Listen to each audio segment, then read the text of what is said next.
today I want to talk about a book जिसका नाम है Passage to East Africa. Passage to East Africa is a cookbook of East African Smiley Khoja and Indian vegetarian and non-vegetarian cuisine infused with a selection of modern international dishes that reflect the author's family heritage. इस book में जो recipes हैं वो बहुत ही आसान है. जी हाँ, recipes are straightforward and easy to follow. अपने किचन में आप ऑथेंटिक डिशेस बना सकते हैं इस बुक के जरिए. इस किताब को जिसने लिखा है, her name is Shenaz Shamji and Shenaz is joining us from UK. Shenaz, welcome to our show and thank you very much for joining us today. Thank you, Nusran. My name is Shenaz Shamji. I've written a book, cookbook, Passage to East Africa, and today I'm going to talk about my journey in creating this cookbook. And I'm a pharmacist by profession. I'm not shy to say I'm 67 years old. I live in London, UK, and was born in Tanga, Tanzania, in East Africa. I migrated to the UK in 1973 as a student. I have recently written a cookbook, Passage to East Africa. The cookbook is about East African Ismaili and Indian cuisine. I very often visit Edmonton to visit my mom, Roshan Babul, and my dad, Badul Babul, rest in peace, were very good friends of Religion Radio and are regular listeners. And whenever I come to Edmonton, I listen to the program as well. Mm-hmm. Shenaz, you have written a cookbook, Passage to East Africa, a cookbook of East African Smiley and Indian cuisine with some international family recipes. Tell us how you came about to producing this book, Shenaz. I have been writing recipes for my children starting about 20 years ago, just for them. And being a pharmacist, I used to write them in a very methodical way with ingredients and method listed in a very easy to follow way. English cooking is all about accurate, meaning a bit of this and a bit of that, using guesstimates. Children and a lot of adults cannot follow this or remember. So, and my mother-in-law lived with us and she was an expert cook. I used to watch her and write her recipes down roughly, again, accurate, estimate. As time went along, I started cooking them myself and wrote the ingredients down with accurate quantities and methods in a structured way, step by step. This was a very difficult task and required hours and hours of work and editing and storing of recipes in electronic folders.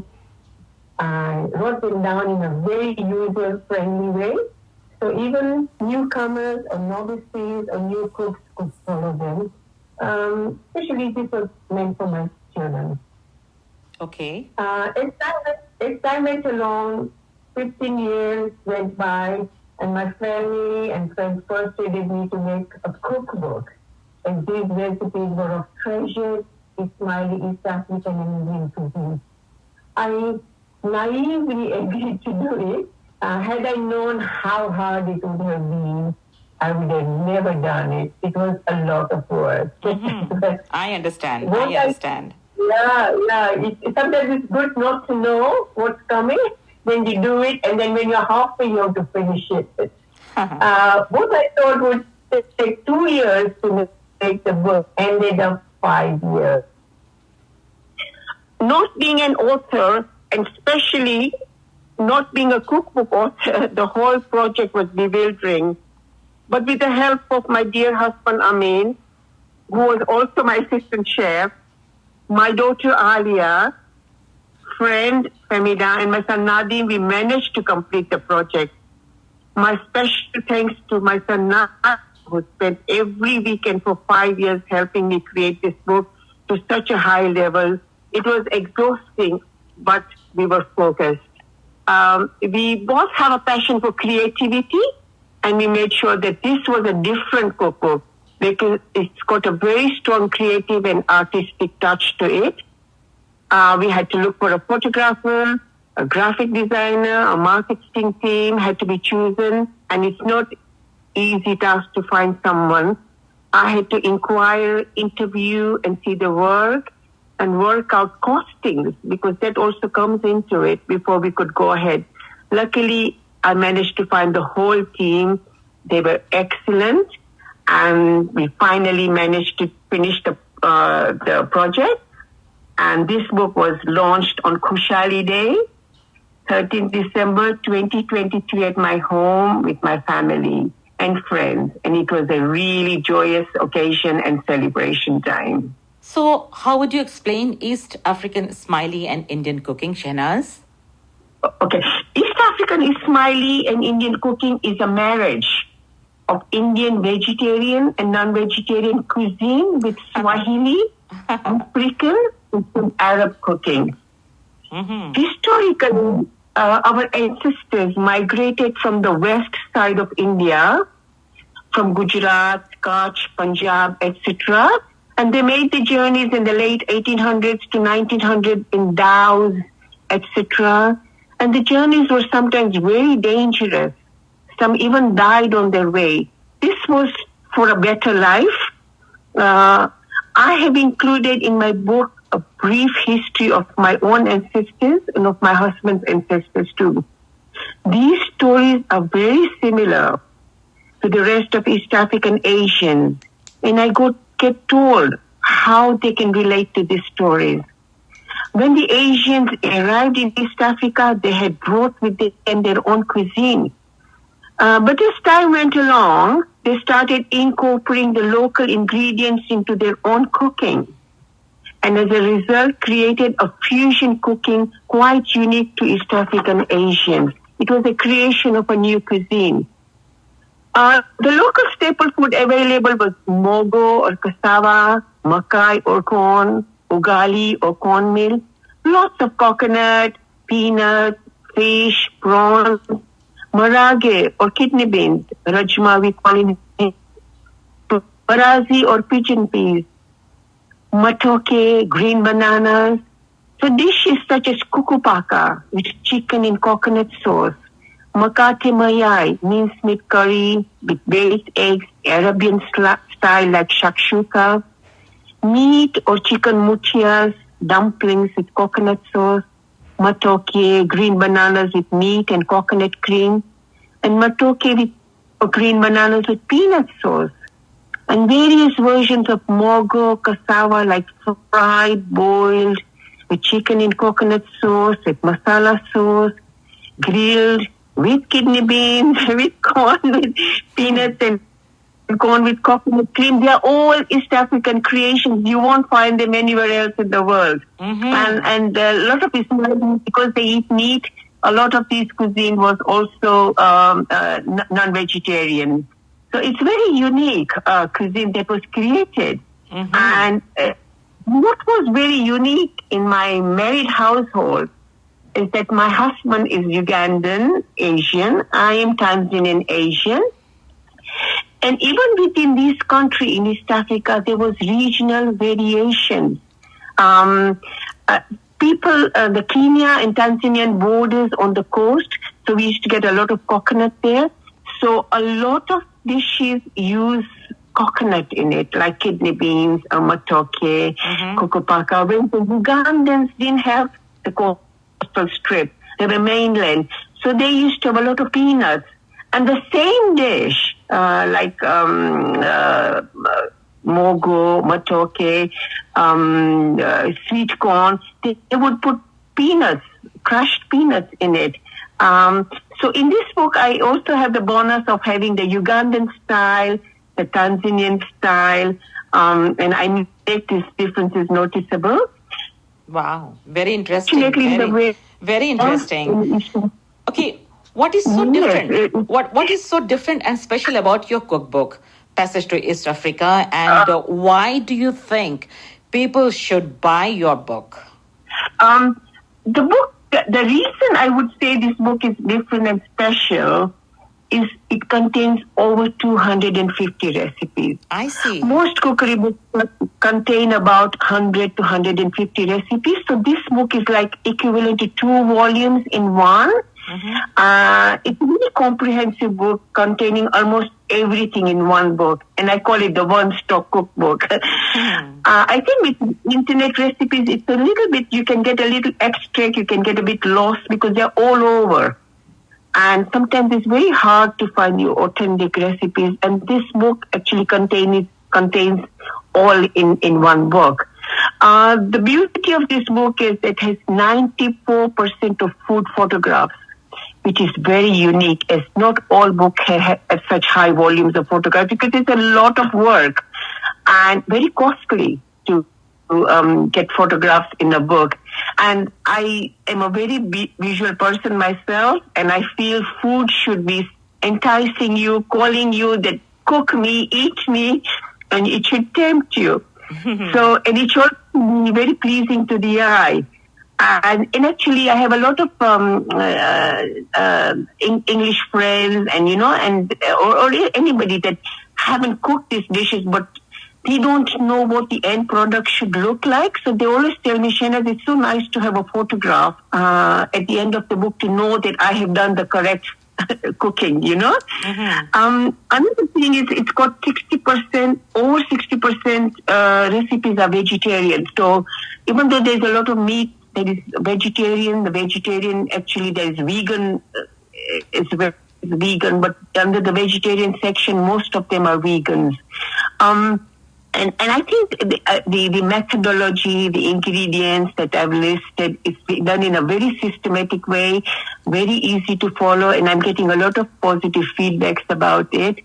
And it's all in a very standardized format. And the book contains the story of migration of our ancestors. And a lot of East Africans can relate to it and explain to the children, because sometimes children are curious at a later age, and I think it's very nice.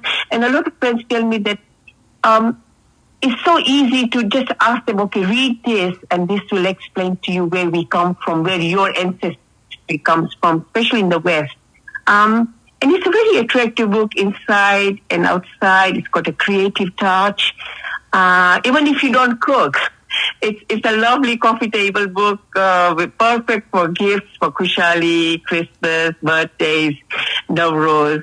And I think all the work has been done, and it is something that our generation can actually give it to the children. I very often, I belong to a food group that's East African food, and very often I get, and I contribute quite a bit to it, and very often you get people saying, oh, I wish I had taken this recipe from my mom. I miss it so much. Do you have this recipe? And it's sad that the parents have passed away and not left a written recipe for the children. So this book is like a legacy for East African Ismaili or anybody globally, Indian cuisine, for the future generations and even for our generations. And also in it, I like creativity. And I got a lot of questioning, do you really need to put this? Do you really need to put that? And I said, look, this is my vision. I want a very East African artistic touch to it. I know it's a cookery book, but it should have more than that, because there's a lot of cookery books around. And my vision was it, and in it I put, I had all of this at home, the African artifacts, what we call curios. So I used it between the contents page of the Maasai, the wooden artifacts. I have a very precious East African stamp collection that is in I wanted to share it with everybody. So I've got those on the pages. I've used African and Indian crockery where possible. It's got photographs of my coin collections, East African, our family heirloom appliances, that my mother-in-law brought from India when they migrated, went to India and come back. And there's a lot of family photos, happy photos with sharing and all that. And I have again looked at it in a very futuristic way, that how do you title each recipe? So I've done it, given it a lot of thought, and I've listed everything in the English name. So like kukupaka would be called coconut chicken, but I didn't want to lose the African or the Indian name. So I retained the same names, but in bracket on the side, and I have used in the index, you got the English names and you got the Indian names. So you don't lose those two. So for any referencing you want, what names are there? Also, I find that when I was using books from abroad, like America or Canada, I could not figure out certain ingredients. What is half and half in UK? We call it cream, double cream, single cream, whatever. So in the front of the page, I have used titled Notes to Readers. And it explains different measures, different ingredients, different names used in different parts of the world. So they don't have to start Googling and finding out, what does this mean? So they have the referencing there. And I will listen little stories as well in front of each recipes of my memories of when we used to eat on the streets and how, and it will invoke a lot of happy memories to the East Africans that have lived there, and they will know what exactly I mean. So, yeah. Okay, Shenaz, what are the challenges you faced when creating this book? Because, Nutan, I hadn't intended initially to write recipes for a cookbook. It was just for a family. Not all dishes were standardized. 20 years ago, we used to write in pounds and ounces. Later on, everything became metric. So half my recipes were in metric, half were in ounces, and everything had to be standardized. Capital, non-capital, hours and hours of editing everything has to be systematic and identical. And we went through 250 recipes, and we had to make the changes, to standardize it. And we had to do that manually with the graphic designer, with my son Nadim. He was a gem. And my friend Femida McCarthy, she came, and literally 5 days of parrot passion, checking everything and make sure the changes were done. We had to use electronic adobes, and to standardize. It was very, very painstaking, but you can't make a mistake on a recipe, or you can't have pounds and ounces in one and then the other. So everything was standardized.